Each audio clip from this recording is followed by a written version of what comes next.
할렐루야, 반갑습니다. 우리 옆에 있는 분 같이 인사하겠습니다. 반갑습니다. 은혜 많이 받으시길 바랍니다. 주의 은혜가 있기를 바랍니다.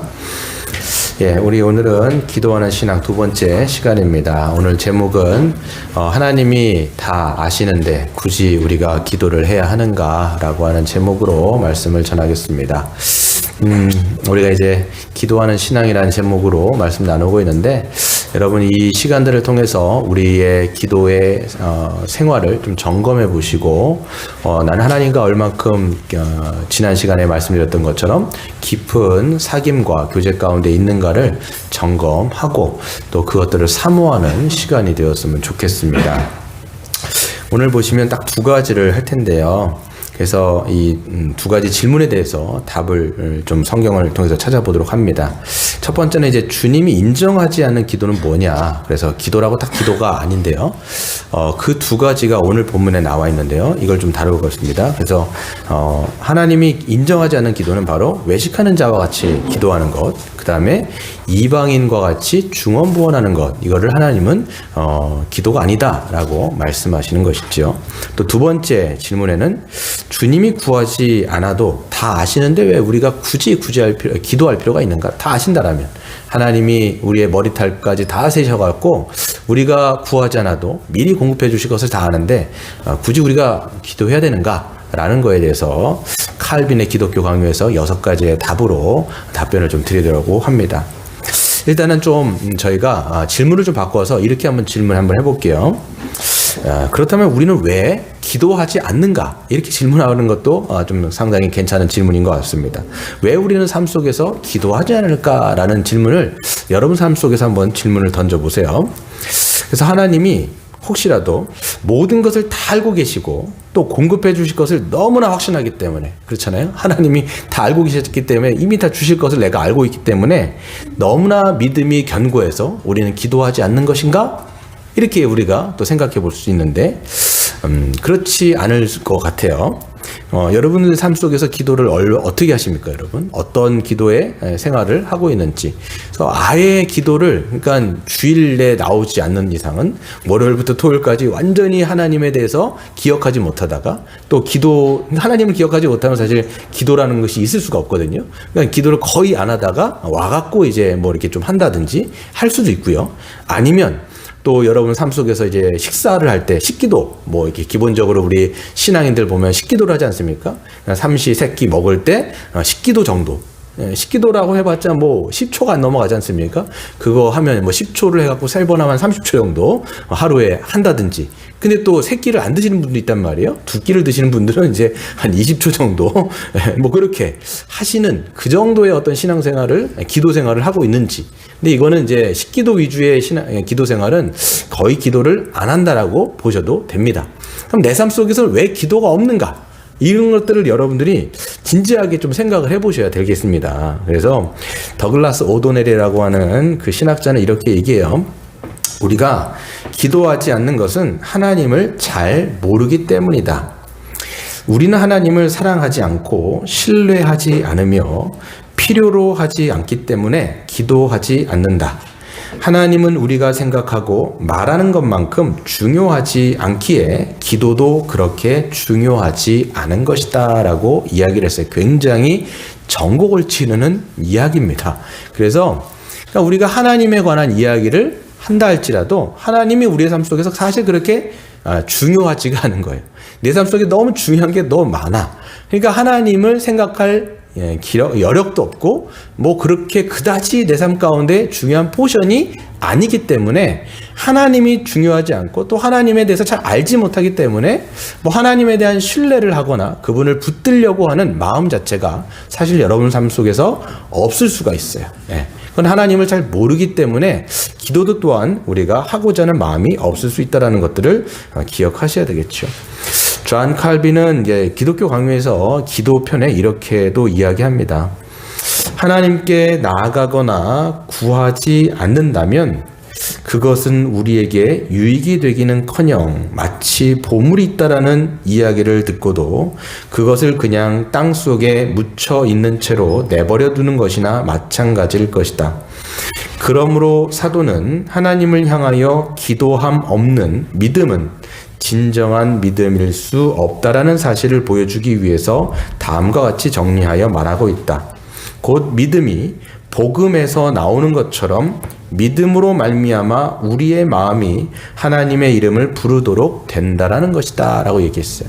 그러니까 여러분이 이제 기도가 좋다, 기도는 하나님의 복을 받는 어떤 통로다 라는 걸 우리가 한다라면 그걸 사실을 믿는다라면 우리가 기도하겠죠. 근데 여기서 예를 드는 것처럼 칼빈이 저기 땅 속에 보물이 묻혔어 이렇게 말을 한다라면 거기에 있다는 걸 우리가 알고 믿는다라면 가서 어떻게 하겠습니까? 여러분들이 곡괭이를 들고 거기 가서 보물을 캔단 말이에요. 그러니까 안 믿으니까, 거기 보물이 있다는 걸 안 믿기 때문에 가지도 않는 것이고 파지도 않는 것이겠죠. 기도라는 우물이 그렇습니다, 여러분. 기도라는 것을 하나님이 우리에게 선물로 주셨지만 이것을 통해서 우리가 기도의 어떤 맛을 알지 못하고 하나님의 어떤 복이 이 기도를 통해서 흘러오는 것을 우리가 경험하지 못하다 보니까 이걸 믿지는 않는 거예요. 그러다 보니까 기도할 소용도, 기도할 필요도, 기도할 어떤 가치도 우리가 느끼지 못하고 우리가 삶 속에서 방치하는 것이죠. 칼빈이 이야기하는 것처럼 이게 지금 칼빈이 그냥 얘기하는 게 아니라 로마서 10장 17절을 가지고 이야기하는 겁니다. 그래서 우리가 복음을, 예수 그리스도를 믿는다. 이 믿을 때 그러니까 우리의 여러분과 저의 믿음은 어디에서 나오는 거냐면 복음에서 나오는 거예요. 예수 그리스도의 예수 그리스도 그 복음에서 믿음이 생긴단 말이에요. 근데 그 믿음, 우리 안에 생긴 믿음은 무엇으로 증거되냐면 기도로 표현되는 거예요. 그러니까 여러분 삶 속에 정말 그 믿음이 있다라는 것은 내가 정말 하나님을 믿고 하나님이 살아계신다는 걸 믿을 때 그 믿음은 반드시 하나님 앞에 기도하게 돼 있어요. 왜? 우리가 살아났잖아요. 살아났고 하나님의 자녀라는 것을 우리가 알기 때문에 아버지께 부르짖고 하나님께 나아가고 하나님과 교제를 하는 것은 지극히 당연한 거죠. 그렇죠? 그러니까 여러분과 하나님과의 그 교제가 삶 속에서 어떻게 진행되는지 여러분들이 살펴보셔야 하는 것입니다. 그래서 이 두 분의 이 신학자의 공통적으로 이야기하는 건 뭐냐면 기도가 신앙의 표출이다라는 것을 알려주고 있습니다. 보이지 않는 신앙, 보이지 않는 믿음, 이거는 기도로 표출이 됩니다. 여러분, 교리를 바르게 이해하는 것이 참된 신앙의 표준은 아니에요. 그래서 하나님에 대한 이 신앙, 예수 그리스도의 그 교리, 우리가 이제 막 복음의 기초도 배우고 막 했단 말이에요. 지식적으로 알고 있는 게 참된 신앙의 표준은 아니에요. 정말 그것을 믿는다라면 삶 속에서 하나님과의 친밀한 교제 가운데 얼마나 주님을 붙들고 그 믿음을 우리의 삶 속에서 체화시키며 살아가느냐, 이게 여러분 살아있는 믿음인 거죠. 우리의 믿음은 살아있는가? 아니면 죽어있는가? 아니면 정말 이게 너무 연약한가? 그래서 기도하지 않는 것은요, 신앙이 믿음이 없거나 아니면 너무 약해서일 거예요. 너무 약하기 때문에 이게 하나님을 붙들려고 하는 어떤 의지가 생기지 않는 거예요. 너무 약한 거죠. 그래서 이제 한 가지 더 보면 이제 두 번째로 들어가면요, 오늘 하나님께서 말씀하실 때 기도를 한다고 했을 때 다 기도가 아니다. 그리고 이게 지금 어디 본문에 들어와 있는 거냐면, 우리가 예전에 주기도문 했잖아요. 이 제자들이 주님, 저들처럼 우리도 하나님 그 기도를 좀 알려주십시오 라고 했을 때 예수님께서 말씀하신 게 뭐냐면, 그러면 너희는 이와 같이 기도하라 라고 말씀하시면서 기도가 무엇인지를 알려주신 게 주기도문인 거예요. 근데 그 앞에 어떤 게 기도가 아닌지를 설명하시는 게 바로 이 앞에 5절부터 8절까지의 내용이 있는 것이죠. 그럼 어떤 게 주님이 인정하지 않는 기도냐라고 했을 때 두 가지, 아까 말씀드린 것처럼 외식하는 자의 기도와 그 이방인들의 중언부인 거죠. 여러분, 놀랍게도요, 모든 종교에는, 기독교 말고 모든 종교에는 다 기도가 있어요. 기도가 다 있는데, 그렇기 때문에 기독교, 하나님이 원하시고 하나님이 인정하시는 기도가 있고 그렇지 않은 기도가 분명히 있다라는 거예요. 예전에 어떤 분이 무당이었다가 또 중이 되신 분이 있어요. 근데 이제 이분이 이제 기독교로 회심해가지고 교회로 이제 기독교로 회심해갖고, 예수님 때문에 회심해갖고 이제 기독교에 들어온 거죠. 근데 이제 교회에서 예배당에서 막 이제 예배를 드리는데 막 성도들이 막 기도하는 내용이 막 뭔가 주시옵소서 달라는 기도 계속 하고 있는 거예요. 그러면서 보면서 자기가 무당이었을 때랑 또 중이었을 때랑 그때와 별반 다른 게 너무 없는 거에 대해서 이건 뭐가 좀 이상하다라는 생각을 좀 하셨던 것 같아요. 그분이 이제 회심하셔서 딴 분이 되셨는데, 이게 약간 기도 교회의 어떤 약간 슬픈 자화상일 수도 있어요. 왜 그러냐면 우리가 그냥 일반적인 땅에 속하는 기도, 물론 할 수가 있어요. 그런데 이 기독교라고 하는 것은 초월의 종교이기 때문에 하나님께서 이 땅 가운데 오심을 통해서 하늘이 열려서 우리가 초월적인 것이기 때문에 이 초월을 담는 이 기도가 분명히 이 신앙인들에게 있어야 됨에도 불구하고 있지 않는 거에 대해서 그 전직 무당이요 또 중이었던 그분이 놀랬다라는 사실을 들은 적이 있습니다. 그러면서 오늘 어떤 거를 우리가 기도로 하나님이 인정하시지 않는가 보면 첫 번째가 이제 5절인데 한번 같이 읽어볼까요? 같이 읽어보겠습니다. 시작. 또 너희는 기도할 때에 외식하는 자와 같이 하지 말라. 그들은 사람에게 보이려고 회당과 큰 어귀에 서서 기도하기를 하노니 내가 진실로 너에게 이르노니 그들은 자기 상을 이미 받았느니라. 아멘. 그렇죠. 지금 이제 하나님이 인정하시지 않는 기도가 바로 이런 외식하는 자의 기도입니다. 아마 지금 이렇게 여기에 지금 예수님께서 누구를 염두에 두냐면 그 당시에 서기관과 바리새인들을 염두에 뒀을 거예요. 그래서 그 사람들은 이제 기도를 오래 했습니다. 그리고 많이 했습니다. 근데 어디에서 있냐면 사람들이 다 볼 수 있는 그 뭐 지금으로 말하면 사거리 같은데 그런 데서 가지고 이제 옷술이 굉장히 넓어요. 그런 사람들이 종교적 지도자들이. 그러니까 이거를 펼쳐서 하늘을 펼쳐서 막 기도를 하는데 그러면 사람들이 다 볼 거 아닙니까? 야, 그러면 어떤 생각을 하냐면 저 사람은 정말 하나님 앞에 신실한 사람인갑다. 또 하나님 앞에 정말 경건한 사람이구나. 기도를 진짜 많이 하는 사람이네. 또 혹은 또 정말 하나님께 친한 사람이다. 이런 이제 생각들을 많이 하게끔 한 것이죠. 그래서 보면 주님의 눈을 의식한 것이 아니라 사람들에게 보이려고 하는 것이다. 근데 이런 것을 하나님은 인정하지 않는다라고 말씀하시는 것입니다. 그래서 그들이 기도하는 동기와 목적 자체가 어떤 하나님 앞에 친밀한 가운데 교제하는 것이라기보다는 사람들로 하여금 칭찬을 받고 또 인정을 받는 그런 문제인 것이죠. 그래서 그 사람들이 오래 기도하는 것, 또 많이 기도하는 것, 이거를 비난하신 게 아니에요. 그들의 동기를 비난하신 거예요. 예. 하나님 앞에 하는 게 아니라 사람들 앞에서 인정받으려고 했던 그 기도가 주님은 그런 것은 이미 자기 상을 받았다고 얘기하는 거예요. 여러분, 자기 상을 받았어요.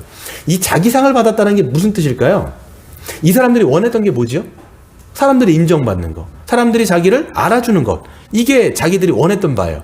그렇으니까 그 사람들 앞에서 기도했을 때 사람들이 인정해 줄 거 아니에요? 그렇기 때문에 이미 상은 받은 거죠.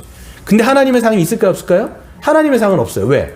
하나님이 원하시는 기도가 아니었고 하나님이 인정하는 기도도 아니었기 때문에 그런 기도는 하나님이 받지 않으신 것이죠. 그래서 오히려 하나님께서는 어떻게 말씀하시냐면 이제 진정한 기도는 6절이죠. 기도할 때에 네가 골방에 들어가서 문을 닫고 은밀한 중에 계신 내 아버지께 기도하라.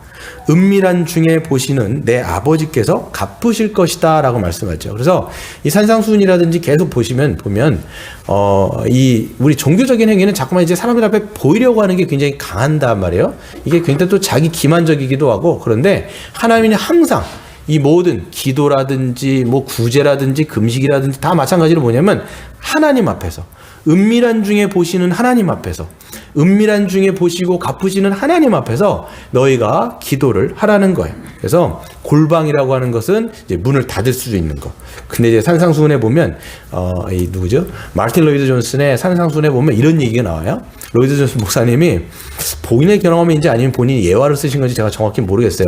근데 이제 골방에 들어가서 앉아 있는데 거기에 마귀와 함께 앉아있다 이런 얘기를 해요. 그게 무슨 말이냐면 이제 골방에 이제 들어가려고 하는데 어떤 마음이냐면 누군가가 자기가 골방에 들어가서 저 사람이 기도하는구나 라는 것을 좀 알아줬으면 하는 마음이 같이 덩달아 들어온다라는 거예요. 여러분, 그게 저와 여러분의 어떤 모습일 거예요. 이게 인간 자체가 좀 그래요. 죄인의 성향이 뭐냐면 누군가 좀 알아줬으면 좋겠고 누군가 좀 인정해줬으면 좋겠고 저 사람은 정말 더 하나님이 쓰시는 사람이야 라는 것들을 좀 어필하고 싶은 마음, 그렇지 않습니까? 우리가 뭔가를 우리가 할 때 늘 그런 마음이, 그러니까 자기 기만적인 마음이 분명히 있다라는 것들을 지적하고 있는 것이죠. 근데 저는 이제 없을 수는 없을 것 같아요. 근데 여러분들이 우리가 이제 기도를 할 때 이 두 가지 기도가 더 있어요. 하나는 공적 기도가 있어요. 그리고 하나는 개인 기도가 있겠죠. 그래서 우리가 예배를 드릴 때 지금 우리는 같이 나와서 예배를 드리면서 기도를 하고 있단 말이에요. 근데 여기서 뭐 우리가 어떻게 남들이 보지 못하도록 기도할 수 있겠습니까? 다 우리가 보는 앞에서, 하지만 우리가 믿음을 가지고 모두가 하나님 앞에 믿음으로 기도하고 있단 말이죠. 그래서 말씀이 선포되어지고 찬양을 드리고 하나님 앞에 우리가 기도를 올려드린단 말이에요. 이럴 때는 우리가 다 같이 이제 기도를 하는 거예요. 공적인 예배 가운데 하는 거예요. 또 뭐 수련회 같은 데 가보시면 함께 우리가 기도하잖아요. 그러니까 그때도 저희들이 이제 같이 기도한단 말이죠. 근데 이 공적인 기도와 함께 맞물려서 반드시 여러분에게 있어야 될 게 뭐냐면 골방 기도가 있으셔야 돼요. 그래서 사람들이 다 있는 자리에서도 우리가 기도할 수 있지만 여러분과 하나님과 독대할 수 있는 그 시간이 반드시 필요합니다. 그래서 우리가 시간이 바쁘다고 이야기를 해요. 맞아요. 바쁜 거 알죠. 여러분 이제 직장도 나가셔야 되고 사람들을 만나야 되고 여러 가지 뭐 비즈니스가 분명히 있을 것 같아요. 이 현대인들은 너무나 바빠요. 그러니까 보면 현대인들이 너무나 바쁘기 때문에 우선순위에서 가장 먼저 제껴지는 게 뭐냐면 말씀 그리고 기도, 그거예요. 왜 그러냐면 말씀 하루 안 본다고 여러분 지장 없잖아요. 기도하러 안 한다고 뭐 지장 없잖아요. 그러니까 여러분 삶 가운데 가장 우선순위에서 밀리는 게 뭐냐면 이 하루 안에도 아무런 지장 없는 말씀, 기도 뭐 이런 것들은 사실 다 우선순위에 빠져요. 근데 여러분 신자는요, 인생의 삶 속에서 가장 중요한 게 뭐냐면 말씀, 기도, 하나님과 교제거든요. 근데 눈에 이게 뭐 뚜렷하게 나타난 증거가 없기 때문에 어떤 뭐 이렇게 안 해도 우리의 삶 가운데 별로 지장이 없기 때문에 이게 다 우선순위에 빠지는데, 실질적으로 보면요, 시간이 가고 나중에 시간이 벌어지게 되어지면 가정 여러분에게 영적인 증상이 찾아오는데 그게 영적으로 닫혀버리는 거예요. 영적으로 자꾸만 이 마음이 뭐라 그럴까요? 영적으로 피폐해지는 거예요. 이걸 우린 모르지요. 그런데 가장 우선순위에 이걸 제껴놨기 때문에 여러분 삶 속에서 자꾸만 이게 하나하나가 무너지는 거예요. 그러니까 뭐 하나가 무너지면 계속 무너지게 돼 있어요, 삶이. 이걸 우리가 좀 조심해야 되는 거죠. 그래서 반드시 공적 예배도 중요하지만, 거기서 기도도 중요하지만, 골방에서 드리는 기도가 정말 중요한데, 여러분 오늘 한번 진짜 가셔가지고 한번 해보세요.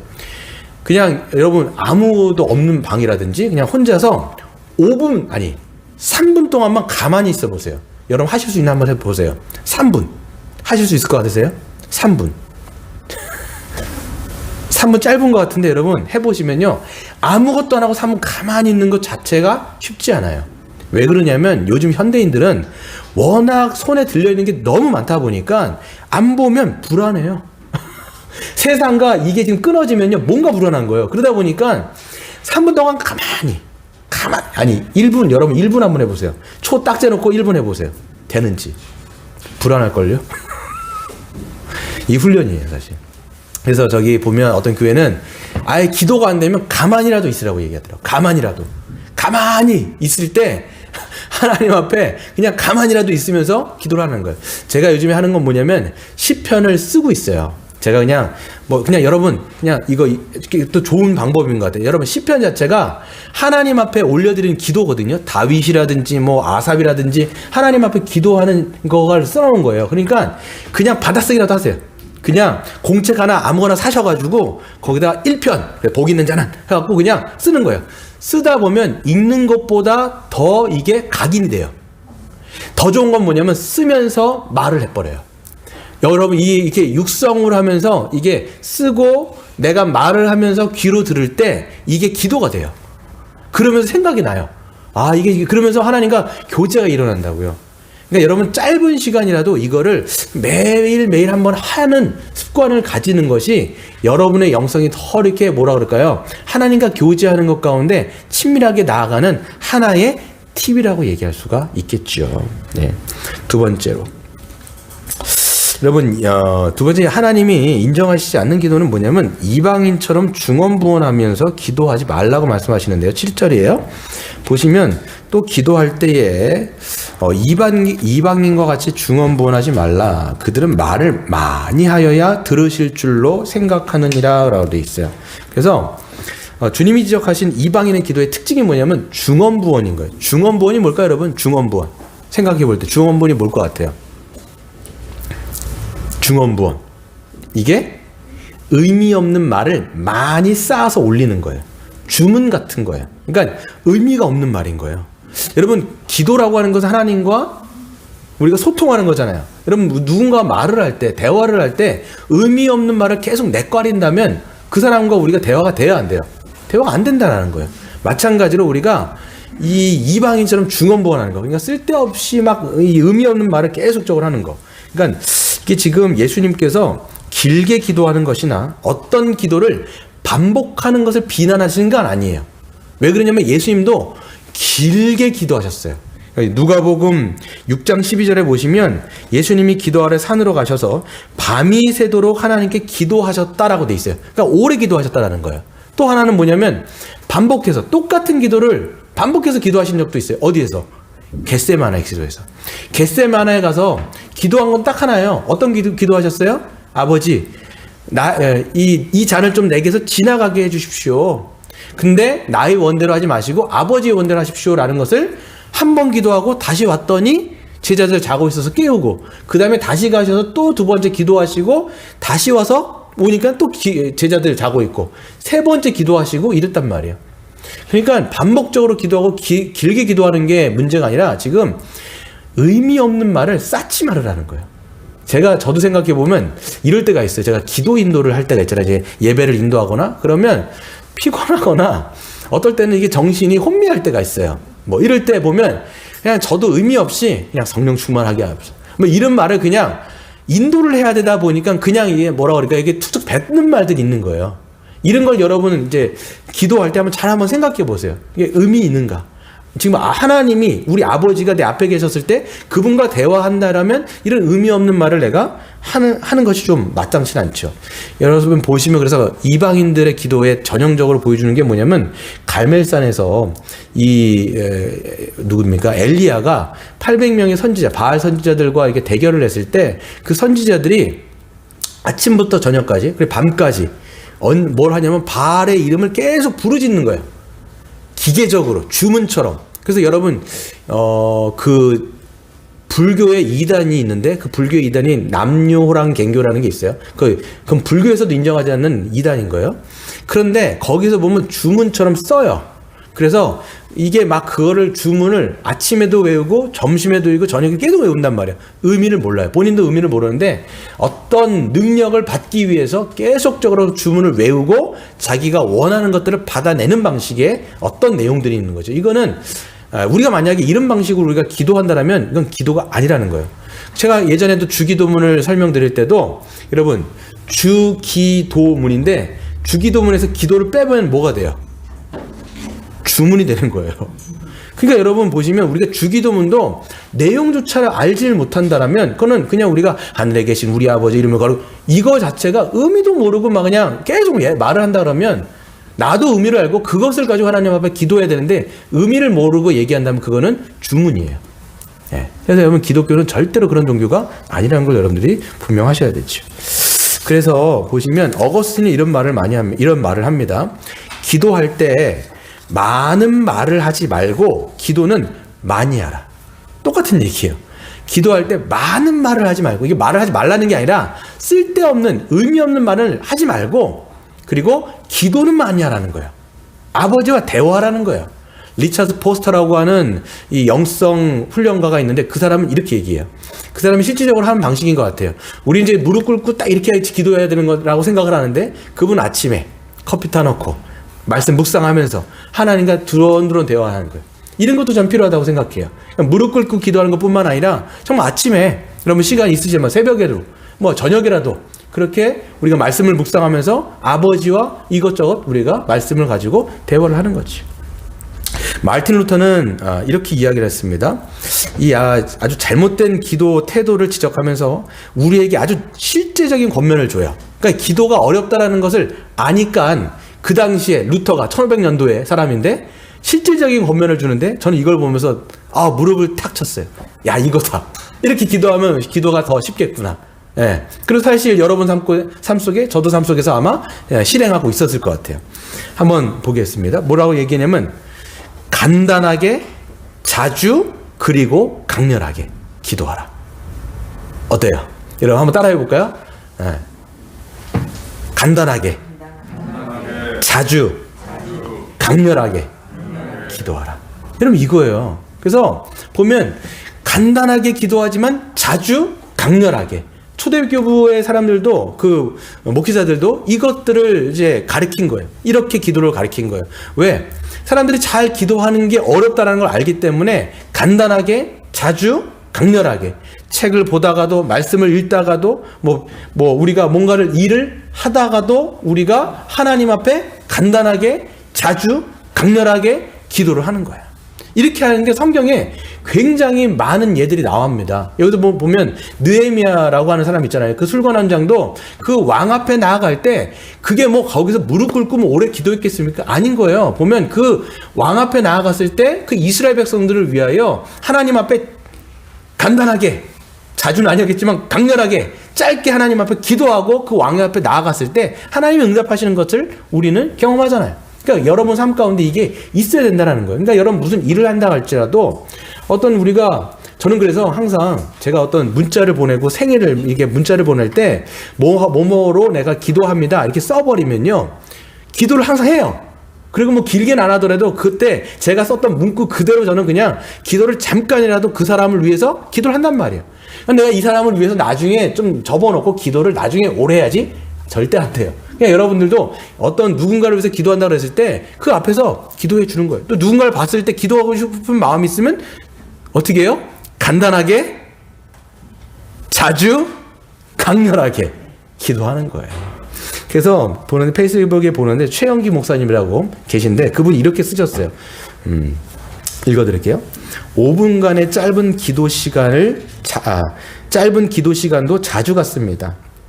약속이 있어서 집을 나서기 전에 5분간 기도를 합니다. 만나는 사람들과 주 안에서 형제자매 된 즐거움을 누리게 해주시고 저를 통해서 하시고 싶은 말씀이 있으면 말씀해달라고 기도합니다.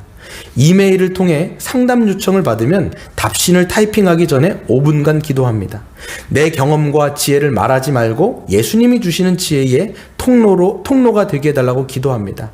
신기하게도 이 짧은 기도 시간에 하나님께서 음성을 들려주시고 예수님께서 지혜를 주시는 것을 경험합니다. 그래서 작은 일을 할 때라도 직전에 5분 기도하는 것이 습관이 되었습니다. 간단하게, 자주, 강렬하게 여러분 기도하다 보면 기도의 습관이 붙게 되어지고 그 습관이 오래 또 기도할 수 있는 여러분 이 영성들을 만들어 준다라는 거예요. 그러니까 여러분 30분 1시간 무릎 꿇고 기도하는 거 사실 쉽지 않아요. 목회자인 저도 이게 결단하지 않은 거 쉽지 않아요. 그러니까 여러분 이걸 간단하게, 자주, 강렬하게 이런 기도의 습관이 붙다 보면 더 주님과 자주 만나고 싶고, 그럼 기도는요 맛을 알아야 돼요. 제가 보니까 기도를 의무가 아니라 기도의 즐거움, 기도의 시간에 그 하나님이 주시는 은혜의 체험들, 이거를 할 때 더 기도하고 싶어지게 되는 것이죠. 그래서 여러분 기도에 대한 오해들이 자꾸만 있는데 시중에 보면 책들 많잖아요. 그런데 보면 이제 나는 몇 시간 기도했다 이런 책들이 있어요. 이런 책들을 보면 마음이 좀 불편해요. 물론 제가 그렇게 7시간, 3시간씩 기도를 못하기 때문에 그런 마음도 불편하긴 하지만 더 불편한 건 뭐냐면 이게 기도의 본질에서 너무 벗어나 있다는 생각을 하기 때문에 제가 불편해요. 그런 책들을 보면 마치 기도의 시간이 어떤 왕도인 것처럼 여러분 성경에서 보시면 기도의 본질을 말할 때 또 기도의 대가들이 이야기할 때 이 기도의 시간을 본질로 얘기하지 않습니다. 근데 자꾸만 이 기도의 시간이 본질로 넘어가거나 한다 그러면 여러분 오히려 초신자들이라든지 기도를 하지 못하는 사람들에게는 낙심만 줘요. 왜? 저렇게 기도하지 않으면 기도가 아니구나 라는 은연중의 생각 때문에 아예 기도를 할 엄두조차 못 내는 거예요. 여러분 기도는 시간의 본질이 아닌 거예요. 물론 여러분 우리가 오래 기도할 수도 있지만 아까도 말씀드렸죠?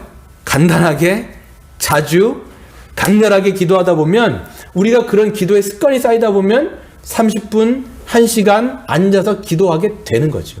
저는 어떤 거에 우리가 좀 표현할 수 있냐면 여러분 새가요, 이 독수리가 보면요 날개짓을 할 때 막 날개짓 하잖아요. 이걸 우리가 기도할 때 보면요 이게 자주, 간단하게, 강렬하게 하는 거예요. 계속 우리 삶 속에서 하는 거죠. 근데 이 독수리가 보면요 한 번은 창공을 할 때 쫙 하면서 날개를 필 때가 있어요. 허우적거리지 않고 피면서 쫙 올라갈 때가 있죠. 그게 하나님과의 깊은 교제로 들어가는 어떤 은혜의 시간들인 거죠. 이게 여러분 우리에게 쌓이는 게 하나님과의 친밀한 교제가 쌓여가는 거예요. 같이 다 있는 거예요. 그러니까 우리가 근데 기도의 시간 이게 너무 주눅들지 마시고 짧게라도 여러분 삶 속에서 하는 것이 훈련이 돼야 되겠죠. 그렇게 여러분 삶 가운데 되시길 바랍니다. 네. 우리 한 가지 더 놓고 보시면요. 그렇다면 하나님이 다 아시는데 굳이 하나님께 기도해야 할까라고 하는 내용들을 우리가 좀 볼 텐데 그게 8절에 나와요. 8절에 보시면 그러므로 그들을 본받지 말아라. 구하기 전에 너희에게 있어야 할 것을 하나님 너희 아버지께서 어떻게 하신다고요? 아시느니라. 그러니까 하나님은 우리가 구하기도 전에 머리털까지 다 세신 바 되었다고 말씀하지 않습니까? 그렇기 때문에 우리가 뭐가 필요한지를 다 이미 아세요. 그러면 우리가 이제 드는 생각이 뭐냐면 뭐 미리 다 아시는데 굳이 뭐 이렇게 기도까지 해가면서 구할 필요가 있는가? 이렇게 이야기할 수 있죠. 칼빈도 이거에 대해서 기독교 강론에서 이렇게 답을 하고 있습니다. 우리의 어려운 처지가 무엇이며 또한 우리를 위해서 무엇이 필요한지를 우리가 알려주지 않아도 하나님이 이미 알고 계시지 않는가? 그러니 구태여 기도를 통해서 하나님께 그런 것들을 알리는 것이 어떤 의미에서 보면 쓸데없는 일이 아닌가? 하나님이 졸고 계시거나 주무시고 계셔서 우리가 목소리를 높여 깨워드려야 비로소 응답하는 것이 아니라면 기도가 무슨 필요가 있는가라고 이야기를 하면서 거기에 6가지로 답을 주고 있습니다. 그럼에도 불구하고 우리가 기도하는 유익이 무엇인지를 6가지를 대는데 제가 좀 써놨죠. 보시면 이렇게 칼빈은 이야기합니다. 첫 번째는 기도는 하나님을 찾고 그를 사랑하며 섬기고자 하는 진지하고도 열렬한 소원으로 우리의 마음이 항상 불타오르게 해준다. 또한 어떠한 사정이 생기든 하나님을 거룩한 닷으로 여겨 그에게 의지하는 습관을 가지게 한다라고 얘기하는 거예요. 기도는 뭐냐면 하나님을 붙드는 습관일 뿐만 아니라 그럴 때 우리의 마음이 하나님께 고착되어서 뜨거운 마음, 우리 안에 이 성령의 불을 계속적으로 이 연소시키는 그런 일들이 바로 기도를 통해서 일어나는 거예요. 아까도 말씀드렸죠? 간단하게, 자주, 강렬하게. 이걸 할수록 여러분 삶 속에서 이 마음 가운데 이 하나님에 대한 의지함, 그 사랑이 계속 불붙는 거죠. 이게 습관이 되는 거예요. 두 번째, 기도는 하나님 앞에 내어놓기 부끄러운 욕망이나 바람이 우리 마음에 들어오지 못하도록 막아준다. 그리고 우리의 모든 소원들을 하나님이 보시도록 그대로 내어놓기를 배우며 또한 그리하여 우리의 마음을 그 앞에 쏟아놓는 법을 배우게 된다라고 되어 있어요. 그러니까 여러분 우리가 기도할 때 어떤 미혹과 유혹들 있잖아요. 그때도 간단하게 자주 강렬하게 기도할 때 하나님 도와주십시오. 내가 이 유혹에 빠지지 않고 내가 보지 말아야 될 것, 먹지 말아야 될 것 할 때 이런 것들을 금할 수 있도록 절제력을 주십시오라고 우리가 강렬하게 기도할 수 있단 말이에요. 그러면서 여러분 주기도문에도 보면 뭐라고 되어 있습니까? 너가 이 악에서 우리를 구원하여 주시고 시험에 들지 않도록 너희가 항상 깨어서 기도하라고 말씀하신다라는 거죠.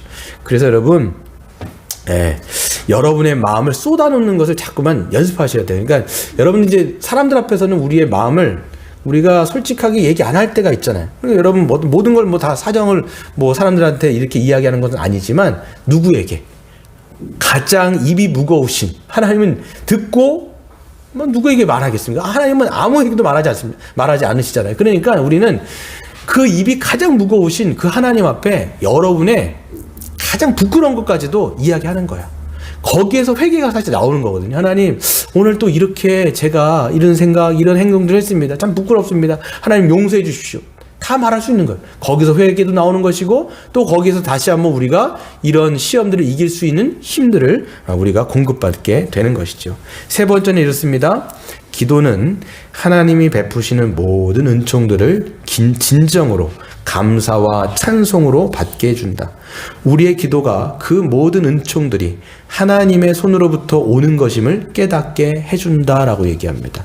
여러분 기도하지 않으면요 하나님이 주신 것이 하나님이 주셨다라고 생각을 못해요.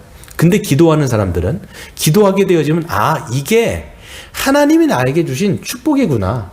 이게 하나님이 나에게 주신 기회구나. 이게 하나님이 나에게 인도해 주신 분명한 사인이구나 라는 것을 기도하면서 알게 되는 거예요. 왜? 기도할 때 영적으로 깨게 되어지고 하나님과 이 촉이 뭐라고 그래요? 촉이라고 되나요? 주파수가 맞는 시간이 기도하는 시간이거든요. 그럴 때 여러분이 더 하나님 앞에 감사하게 되는 거죠. 그래서 네 번째가 연결되는데요. 우리가 구한 것들을 받아서 하나님이 우리의 기도에 응답하셨음을 깨닫게 되면 하나님의 긍휼하심을 더욱더 간절하게 바라게 된다라고 이야기합니다. 그래서 이 기도의 응답을 우리가 기도할 때 깨닫잖아요, 사실. 그러면 기도하면 하나님이 이렇게 응답 주셨구나를 알게 되는데 기도하지 않으면 이게 응답인지도 사실 잘 몰라요. 네, 그렇죠? 그러니까 응답을 깨닫게 되어지면 하나님이 이렇게 이 기도에 이렇게 응답해 주시네라는 것을 경험하게 되어지면 더 어떻게 됩니까?